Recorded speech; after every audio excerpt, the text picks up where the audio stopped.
기도하시겠습니다. 사랑과 은혜가 풍성하신 하나님 아버지, 오늘 저희를 이 자리로 불러 모아주셔서 하나님 말씀을 함께 상고하고 나눌 수 있도록 인도해 주시니 감사드립니다. 저희가 죄악 중에 이 땅에 살면서 하나님께서 보내주신 독생자 예수 그리스도의 십자가의 피로 말미암아 하늘에 대한 소망을 갖게 되었습니다. 그 소망으로 인해서 이 땅에 담대함과 용기를 가지고 하나님의 말씀을 전파할 수 있도록 인도해 주시니 더욱 감사드립니다. 오늘 수요 예배 시간입니다. 특별히 이번 주부터 조직신학을 통해서 우리가 하나님의 말씀을 체계적으로 알고 다른 사람들에게 전파할 수 있는 그런 기회를 허락해 주시기 원합니다. 이 시간 처음 시작하는 시간입니다. 하나님께서 함께해 주셔서 끝까지 하나님의 거룩한 뜻만이 나타날 수 있도록 도와주십시오.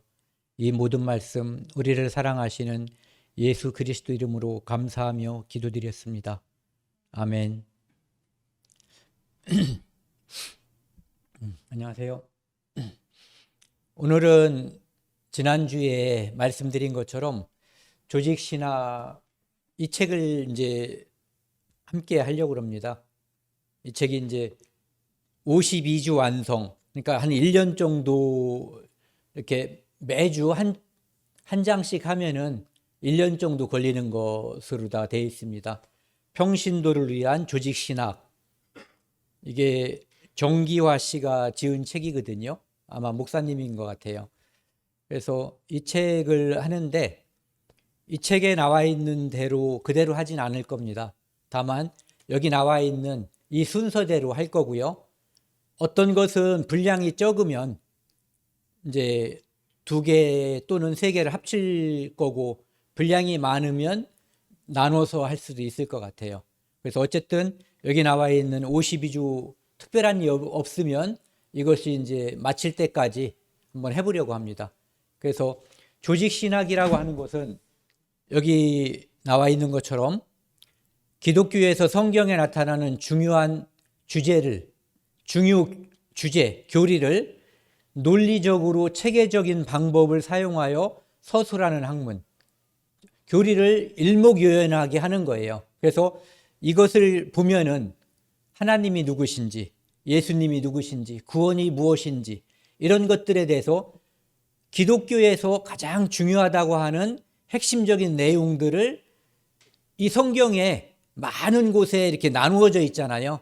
그것을 이렇게 모아서 마치 이렇게 집을 짓듯이 이렇게 모아서 한꺼번에 그 부분을 다루면 우리가 스스로가 이 성경에 대해서 교리라고 하는 건 특별한 게 아니거든요. 성경에 나와 있는 중요한 내용, 그것을 이렇게 잘 다뤄놓은 것, 그것이 교리거든요.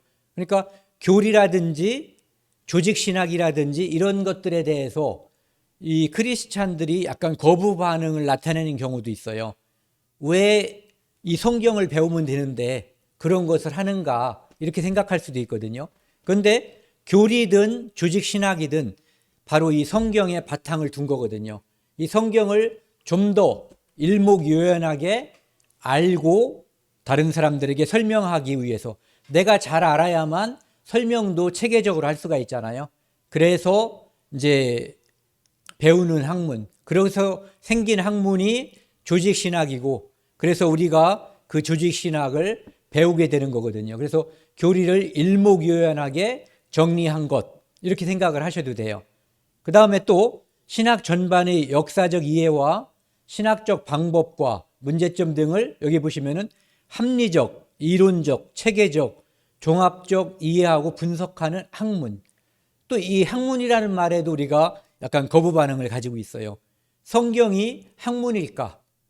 어떤 사람은 학문이라고 하는 말, 여기 이해하고 분석한다는 말과 학문이라는 말에 거부 반응을 가질 수 있지만 그것은 우리가 알고 있는 하나님께 대한 지식, 성경에 관한 지식을 합리적이고 이론적이고 체계적이고 종합적으로 정리한다는 데 의미를 둔다면 그것을 구태여 우리가 거부 반응을 보일 이유는 없다는 거죠. 오히려 그것을 우리가 체계적으로 안다면 다른 사람에게도 좀 더 조직적이고 합리적이고 체계적으로 설명해 줄 수도 있을 거예요.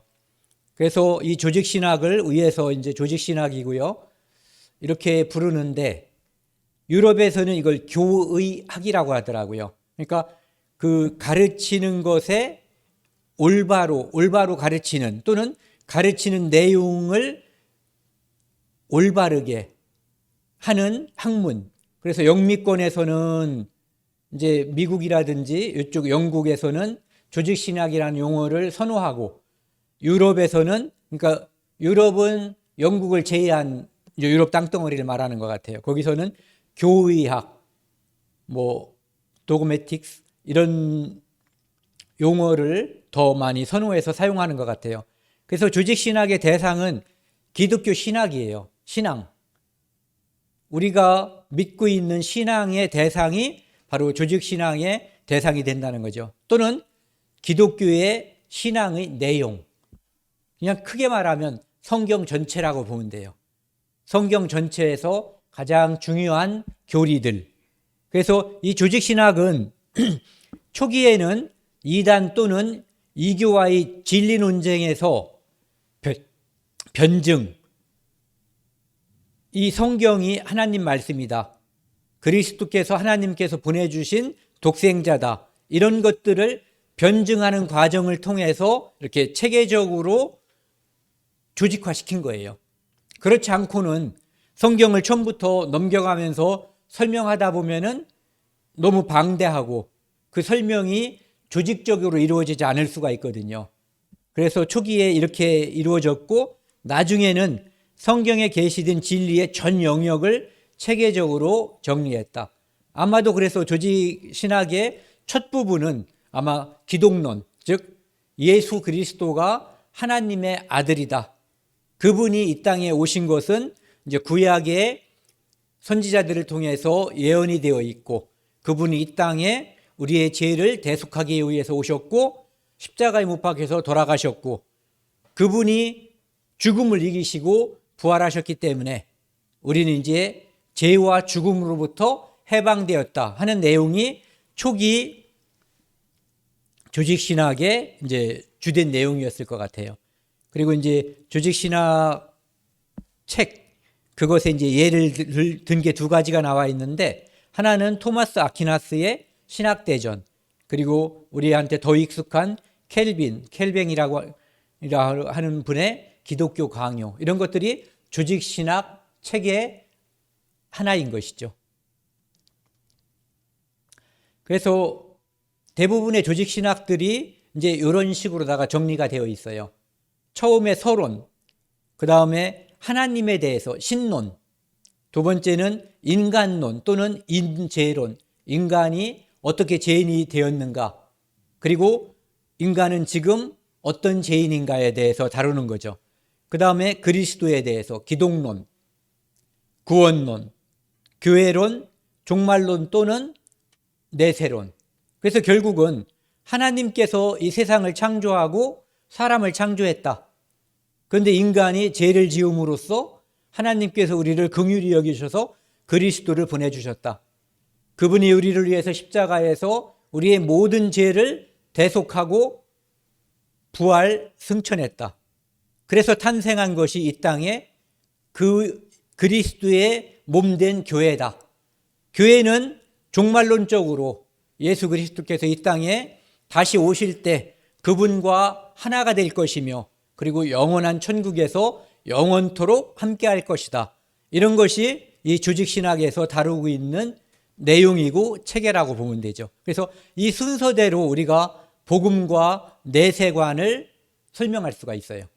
그리고 이제 이것이 모두 다 끝날 때 제가 마지막으로 이제 52주가 될지 어떨지 모르겠지만 다 끝나면 간략하게 1시간은 정리하는 시간을 갖도록 하겠습니다.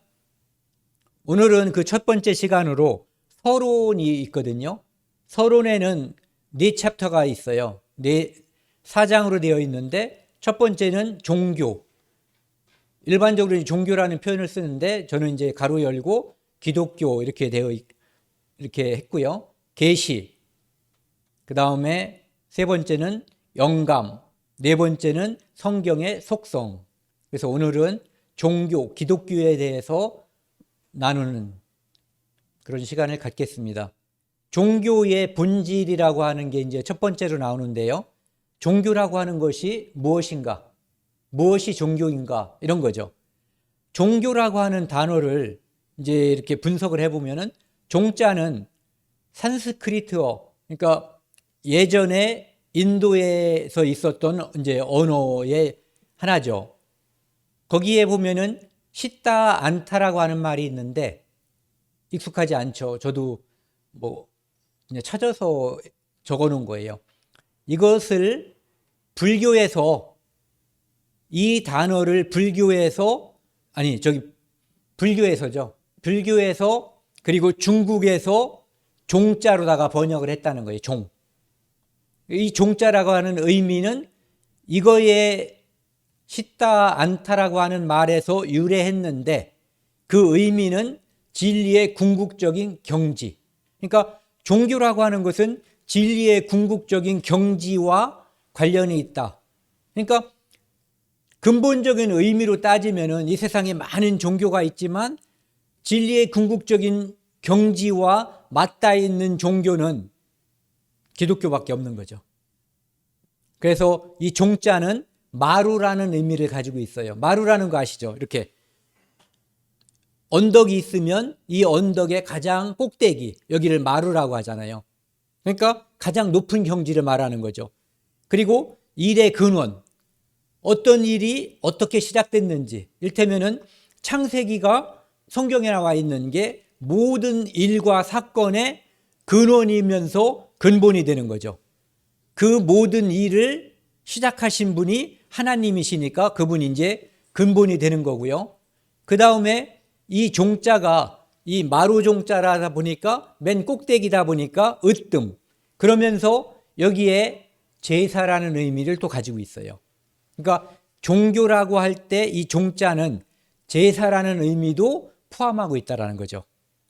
그 다음에 교는 종에 이르도록, 즉 이런 거 마루, 근원, 근본, 으뜸, 제사. 제사는 제사함과 관련되는 거거든요. 그것에 이르도록 가르치는 일을 종교라고 한다 이거죠. 이것은 제 생각이 아니라 그냥 사전에서 찾아본 거예요. 사전에 이렇게 나와 있어요. 그리고 또 사전에 무한 절대의 초인간적인 신을 숭배하고 신성하게 여겨 선악을 권계하고 행복을 얻고자 하는 일. 그래서 신을 숭배하고 구원을 얻고자 하는 일. 이게 종교의 본질 중에 하나라는 거죠.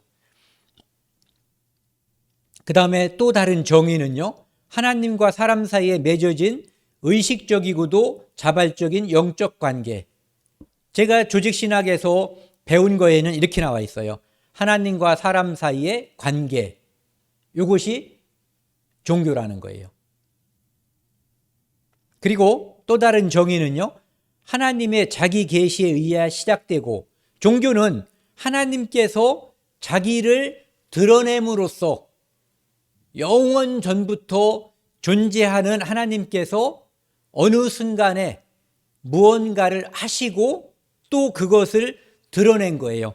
그 중에 대표적인 것이 우리에게 이 성경을 주신 거죠. 이것이 하나님께서 자기를 계시한 일 중에 가장 대표적인 거예요. 물론 일반 계시라고 해서 이 우주와 만물, 천지 만물을 창조하시고 그곳에 그 만드신 만물 중에 하나님의 신성, 그것을 잘 살펴보면 질서의 세계, 이런 것들을 통해서 하나님께서 저것을 창조하셨구나라고 하는 것을 우리가 짐작할 수 있게 해주셨지만, 실질적으로 우리가 하나님을 잘 발견할 수 있는 것은 하나님의 자기 계시, 그 중에서도 특별 계시라고 하는 이 성경, 그리고 특별 계시 중에 특별 계시라고 하는 예수 그리스도, 그분을 통해서 시작되는 거예요. 그리고 예배나 친교 또는 봉사의 생활로 표현된다. 그러니까 종교는 예배, 친교, 우리는 교제라는 말도 쓰죠. 또는 봉사의 생활로 외관상으로는 그렇게 드러난다는 거예요. 우리 마음속에 받아들이는 후에. 그 다음에 이 말은 라틴어 렐리기오, 영어로는 이제 이 라틴어 렐리기오에서 릴리전이라고 하는 종교라고 하는 단어가 나왔다고 하더라고요. 그 의미는 다시 결합하다. 하나님으로부터 창조된 피조물이었던 인간이 하나님과 에덴 동산에서 사랑의 관계로 교제를 했어요. 그런데 죄로 인해서 하나님으로부터 분리된 거죠. 이게 죄고, 그런데 다시 결합하는 과정, 이것이 종교라는 거예요. 그러니까 우리가 하나님을 배우고 알게 되는 과정, 그래서 결국은 제사함을 받고 하나님의 사랑을 깨달아서 하나님과 하나가 되는 것, 우리 안에 성령이 오시는 것, 다시 결합하다. 그러니까 하나님으로부터 분리됐고 나중에 예수 그리스도를 매개로 해서 우리가 하나님과 함께 하는 것, 이것이 종교라는 거죠. 그러니까 종교를 그냥 우리는 기독교만을 생각을 하자고요. 다른 종교, 그것은 인간이 그냥 만들어버린 거거든요. 그러니까 참신, 우주와 천지 만물을 창조한 하나님과 관계가 없는 거기 때문에 그것을 우리가 구태여 이 시간에 말할 필요는 없을 것 같아요. 전혀 의미가 없는 거기 때문에요. 그리고 이 렐리기오 또는 릴리전이라는 단어에는 삶과 경의를 표하다. 우리가 예배한다는 것은 제사함과 관련이 있고 제사와 관련이 있고 그것은 하나님께 감사와 은혜에 대한 경의를 표하는 것. 이것이 이제 종교 활동의 본질 중에 하나라고 할 수가 있는 거죠. 이 종교의 본질을 우리가 살펴볼 때 있어서 중요한 것 중에 하나가 인생, 우리 사람이라고 하는 것의 본분이 무엇인가? 사람은 어떻게 해야 되는가? 이 땅에 태어난 목적이 무엇인가? 이것이 하나님을 알지 못하고는 인간의 본분을 알 수가 없는 거예요. 우리가 그런 예를 많이 들죠. 이것을 만든 사람에게 물어보지 않고는 이것이 만들어진 목적, 본분을 정확하게 알 수가 없죠. 우리는 그냥 짐작으로 이것은 물을 따라서 마시는 용도가 컵이었을 것이다. 이것의 본분은 사람들에게 물을 공급하는 그릇이거든요. 그런데 혹시라도 이것을 만든 토기장이 그 사람은 그런 용도가 아니라 연필꽂이로 쓰거나 꽃꽂이용 꽃병으로 쓸런지 그렇게 생각했을런지도 모른다는 거죠. 우리가 하나님을 여기 보시면은 사람의 본분에 대해서 전도서 12장 3절이요. 한번 같이 읽겠습니다. 시작. 일의 결국을 다 들었으니 하나님을 경외하고 그의 명령들을 지킬지어다. 이것이 모든 사람의 본분이니라. 이 땅의 사람의 본분은 사람을 만드신 그분, 유일하신 창조주, 유일하신 참신이신 하나님을 경외하고 그분의 명령을 지키는 것이 우리의 본분이에요. 에덴 동산에서 마귀의 꼬임에 빠져서 최초의 인간인 아담과 하와가 이 본분을 어겨버린 거예요. 경외하고 명령을 지킬지어다라고 하는 이것을 깨버린 거죠. 그래서 시작이 된 것이 인간의 불행과 인간의 죄죠. 그래서 사람의 본분은 하나님을 경외하고 그의 명령을 지키는 것이다. 여기에서 곁으로 나가는 것, 그것이 바로 죄다 이런 얘기죠. 그 다음에 본분의 이유, 사람이 하나님을 찾는 이유가 뭐냐 이거죠. 왜 세상에 있는 많은 피조물 중에 유일하게 사람만이 하나님을 찾는 종교심, 이것이 있냐 이거예요. 그것은 바로 그 안에 내재해 있는 무언가가 존재하기 때문에 있다고 하는 거죠. 전도서 3장 11절에 보시면요, 하나님이 모든 것을 지으시되 때를 따라 아름답게 하셨고, 또 같이 읽겠습니다. 사람에게는 영혼을 사모하는 마음을 주셨느니라. 하나님께서 영혼을 사모하는 마음을 주셨어요. 사람은 에덴 동산에서 범죄한 이후에 1000년쯤 살다가 점점 수명이 줄어들어서 지금 상당히 올라갔죠. 그렇죠?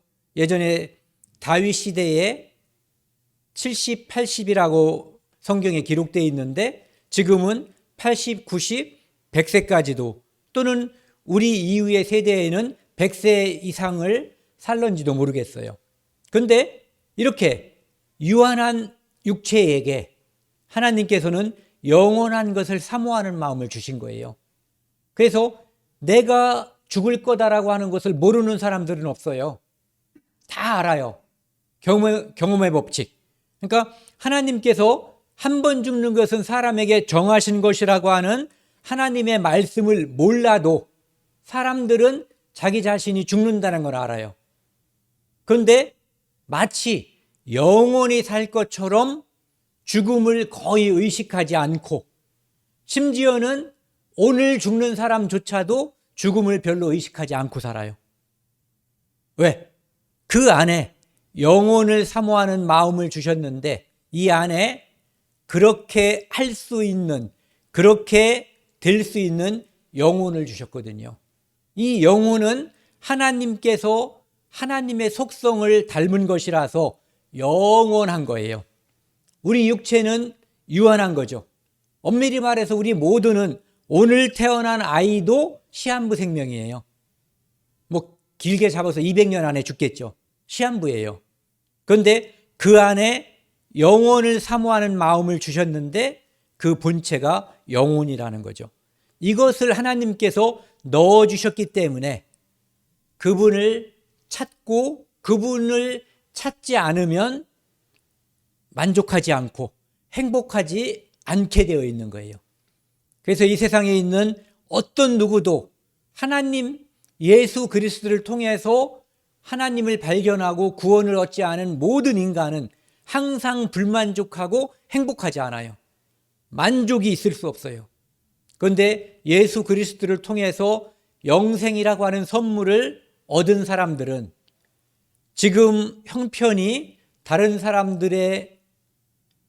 사람들과 비교했을 때 현저히 부족해도 그 마음 속에 천국에 대한 소망을 가지고 있고 행복한 마음, 그리고 만족한 마음, 부족함이 없는 그것을 가지고 있거든요.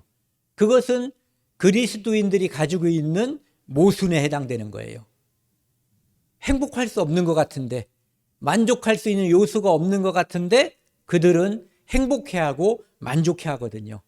참 특이한 사람들이죠. 그 다음에 하나님의 계시라고 하는 게 있는데요, 이것은 하나님께서, 계시라고 하는 것은 이런 거예요. 여기 이제 제 앞에 커튼이 있다고 치자고요. 커튼이 이렇게 닫혀 있으면 제가 안 보이겠죠. 그런데 커튼이 쫙 열리면 제가 보일 거예요. 그렇게 뭔가 닫혀 있다가 이렇게 열어주는 것, 그것이 바로 계시거든요. 하나님께서 하나님에 대한 지식을 사람이 우주 만물을 통해서 알 수 있는 것도 하나님의 계시에 의한 거예요. 달을 보면서 사람들이 오랫동안 연구하니까, 달은 줄어들었다 커졌다 한 달을 주기로 이렇게 한 바퀴를 돌더라, 이것을 알게 된 거죠. 그리고 지구는 스스로 하루에 한 바퀴를 돌더라. 우리 눈으로 볼 때는 동쪽에서 떠서 서쪽으로 지는 것처럼 보이고 밤새도록 또 여기까지 왔다가 다시 가는 거로 보이는 거죠. 그리고 이 지구가 태양을 중심으로 한 바퀴를 삥 돌더라. 이런 것들을 하나님께서 계시한 거예요. 그것을 사람들이 지식을 가지고 지혜를 가지고 눈치를 채는 거죠. 그것이 하나님께서 보여주신 것만큼 우리가 알게 되는 거예요. 그래서 해시계도 만들고 달력도 만들고 오늘날 저런 전자시계도 만들고 온갖 시계들이 우리 눈앞에 존재하게 되는 거죠. 그러니까 하나님께서 계시한 만큼 우리는 하나님을 알게 되어 있거든요. 그러니까 하나님께서 아까도 말씀드린 것처럼 계시 중에 특별 계시가 이거거든요. 그것만 가지고 우주와 천지 만물 질서와 조화만 가지고 우리가 구원을 받을 수가 없잖아요. 하나님이 계시다고 하는 것을 양심이 깨끗한 사람들은 일반 계시라고 하는 우주 만물을 통해서도 하나님이 계신 걸 아는 거예요. 봄에 비가 오고 여름에 햇빛이 쨍쨍 찌고 가을에 햇빛이 이제 비가 덜 오고 이렇게 해서 하나님께서 우리에게 추수할 계절을 주고 이런 것들을 통해서 하나님이 계시다고 하는 것을 짐작하지만 죄인이 죄인임을 알게 되는 것, 일반적인 도덕이라든지 법을 통해서도 알게 되잖아요.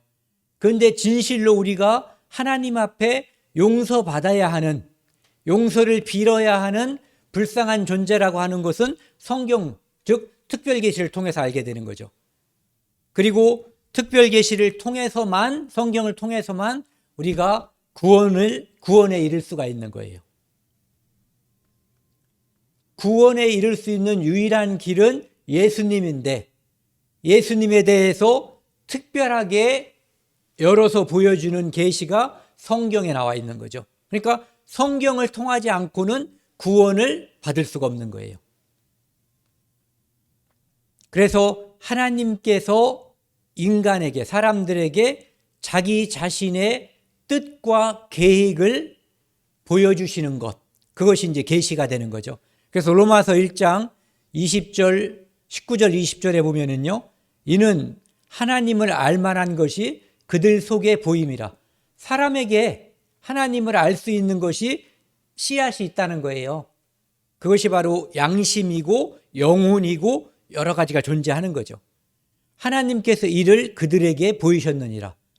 그리고 천지 만물을 보면은 그것을 통해서 하나님의 존재를, 하나님의 질서와 조화를 알 수 있는 계기가 된다는 거죠.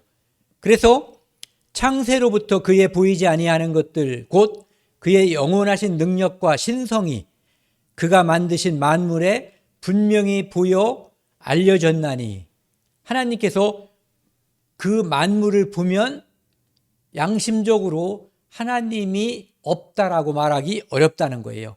고의적으로 부정하지 않는 한, 그리고 그것을 잘 살펴보는 한, 그러므로 이들이 핑계치 못할지니라. 오죽하면 그것을 바라본 사람이라면 하나님이 없다고, 하나님이 우리에게 보여주지 않았다라고, 계시하지 않았다라고 말할 수 없다는 거죠. 그래서 그런 일반 계시뿐만 아니라 성경을 통한 특별 계시를 통해서 하나님은 하나님의 하나님 되심을 사람에게 보여주셨다는 거죠. 그리고 인간의 인간됨을 역시 성경을 통해서 보여주시는 거예요. 그 다음에 두 번째로는 종교의 기원에 대해서 이야기하고 있는데요. 이 종교의 기원은 인간 스스로 하나님을 깨달을 수 없어요. 막연하게는 아까 말씀드린 것처럼 일반 계시를 통해서 알 수가 있다고 말씀드렸죠. 그런데 하나님의 특별 계시, 즉 하나님께서 스스로 자기를 드러냄에 기원하는 거예요. 그러니까 하나님이 존재하고 있었고 하나님께서 피조의 세계를 만드셨어요. 그런데 하나님께서 하나님 되심을 만물을 통해서 또는 말씀을 통해서 드러낸 것을 통해서 종교가 시작된다는 거죠. 즉 여기서 말하는 종교는 기독교를 말하는 거예요. 그래서 하나님의 계시에 반응하는 것이 기독교의 기원이고, 첫 번째 계시, 에덴 동산에서 하나님께서 하나님의 권위를 선악과를 통해서 드러내셨거든요. 그런데 그것을 잘못된 방향으로 반응했죠. 그 다음에 그것은 바로 순종하지 않은 거예요. 하나님의 말씀에 순응하는 것 또는 순종하는 것, 따르는 것, 이것이 기독교의 근본적인 시작, 근원이라는 거죠. 그런데 처음 시작이 불순종으로 시작을 한 거예요. 에덴 동산에서. 그리고 그것을 하나님께서 다시 회복하는 것, 그것이 아까 종교라고 하는 것, 그 다음에 릴리전이라고 하는 그것이 다시 결합하는 의미를 가지고 있다는 것이 바로, 그러니까 기독교는 또는 종교라고 하는 것의 기본이 바로 낙원, 에덴 동산을 잃은 것으로부터 다시 찾는 것까지의 과정을 이야기하고 있다는 거죠. 그래서 종교 기독교란 하나님의 존재를 인정하고 그분의 말씀을 따르는 것에서부터 시작한다는 거죠. 사람은 하나님을 스스로 알 수 없어요. 아까 말씀드린 것처럼 하나님께서 보여주셔야만 아는 거거든요. 우주와 천지 만물을 질서와 조화의 세계도 하나님이 보여주셨기 때문에 그것만큼 아는 거예요.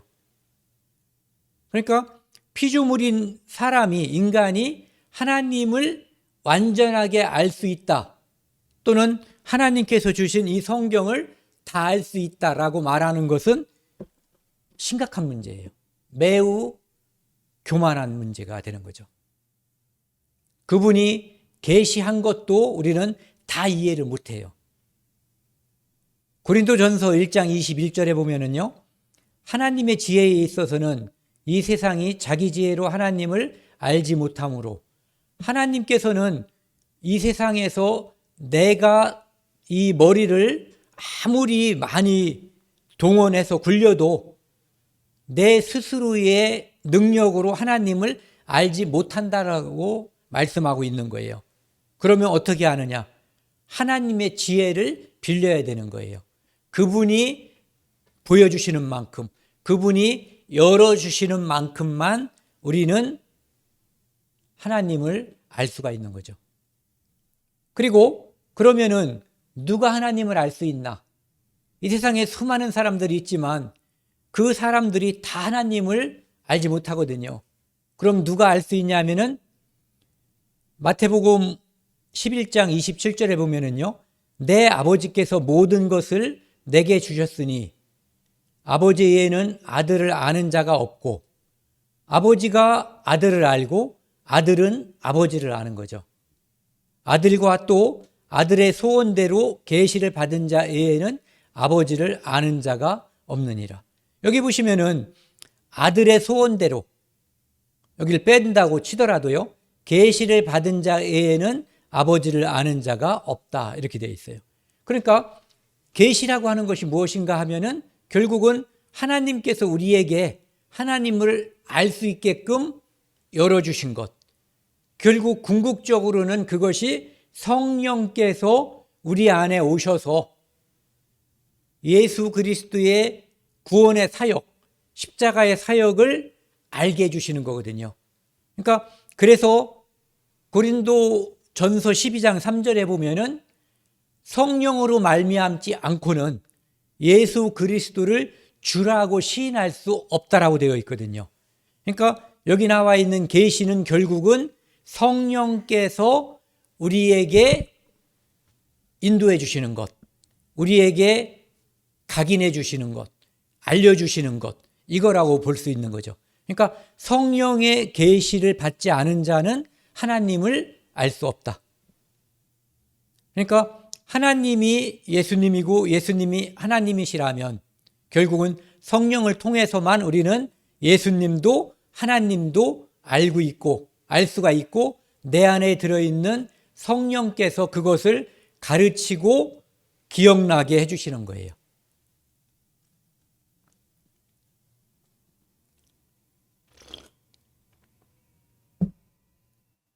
고린도전서 2장에는 하나님의 계시를 아는 비결, 하나님께서 계시를 해주시는데 예전에는 아까 말씀드린 것처럼 일반 계시라고 하는 질서의 세계, 태양계라든지 우주, 또는 작은 꽃들이 피고 지고 계절에 따라서 이 씨앗을 심으면 반드시 그 꽃이 나오고 그 열매가 맺히는 거예요. 이건 정말 질서고 조화거든요. 내가 이거 심었는데 다른 게 나오고 다른 게 달려버리면 우리는 계획을 세울 수가 없죠. 그리고 내가 씨앗을 심었는데 가을에 추수할 수 있다라는 믿음이 없으면 우리는 살 수가 없는 거예요. 그런 것들을 하나님께서 우리에게 자연을 통해서, 자연의 질서와 조화를 통해서 우리에게 하나님을 알려주시는 거죠. 그리고 그것을 통해서 하나님에 대한 믿음도 갖게 되는 거예요.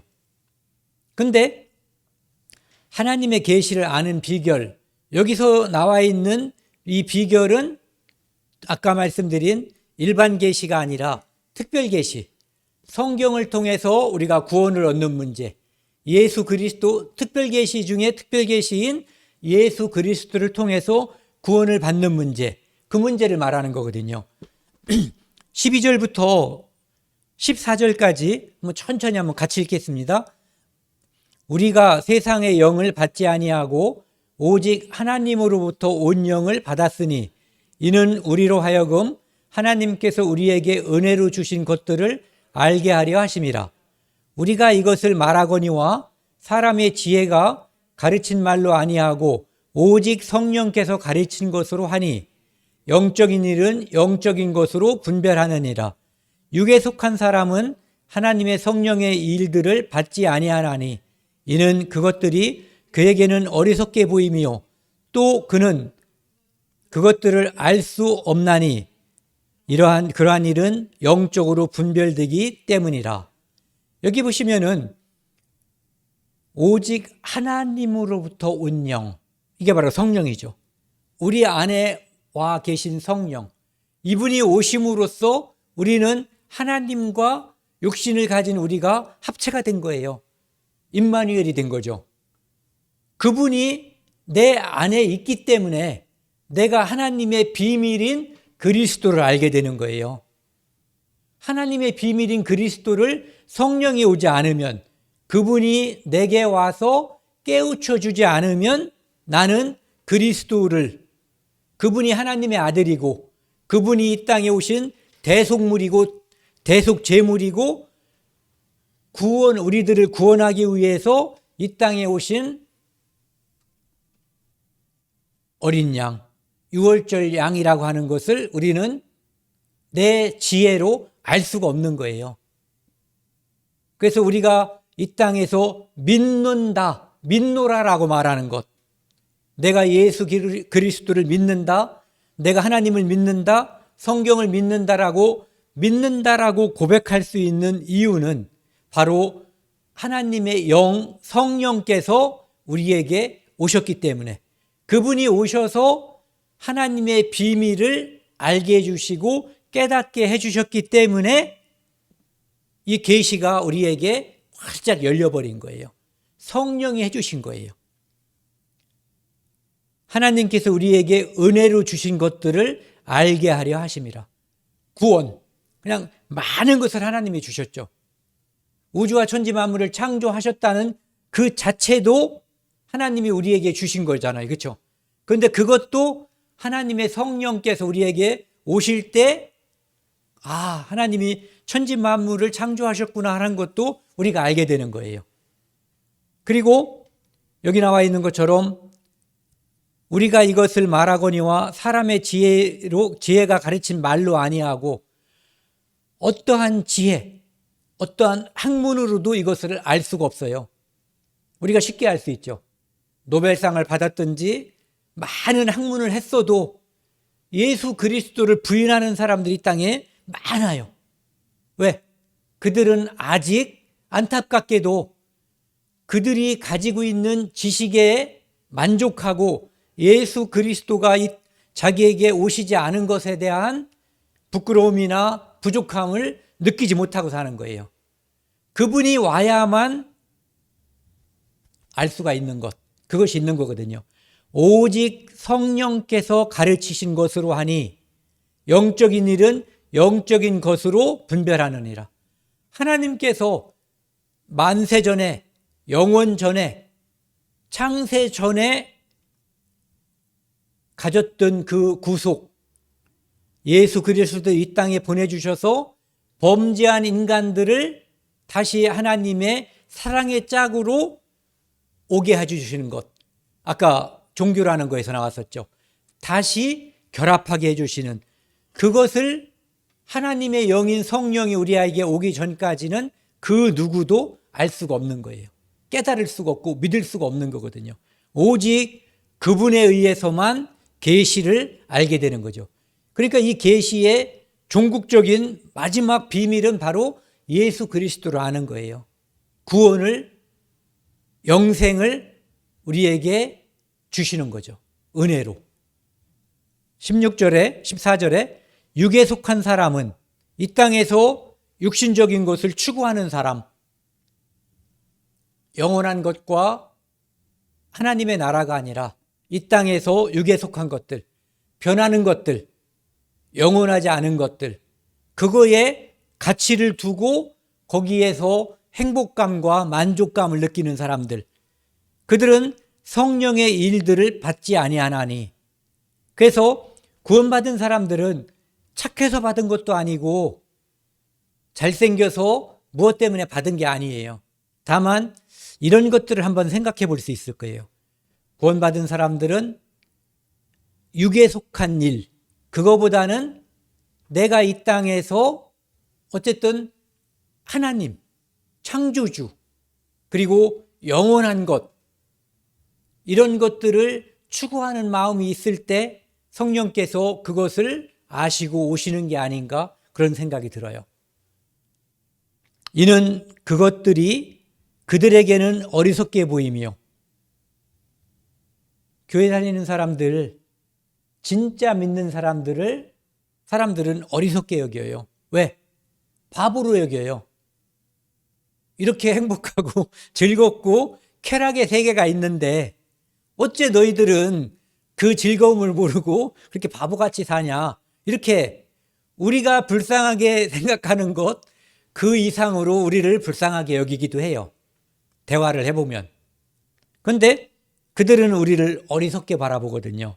또 그는 그것들을 알 수도 없으니, 모르니까 그런 거죠.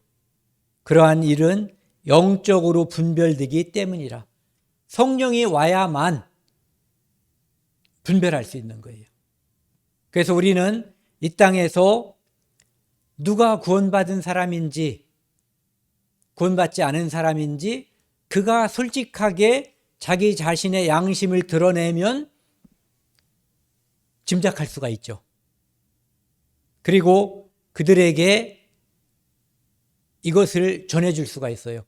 오직 성령께서 내 안에 이루신 일, 이거에 대해서 우리가 간증하고 그것이 얼마나 대단하고 얼마나 소중하고 얼마나 영원한 것인가에 대해서 말해줄 수 있는 유일한 자격을 얻은 사람들이죠.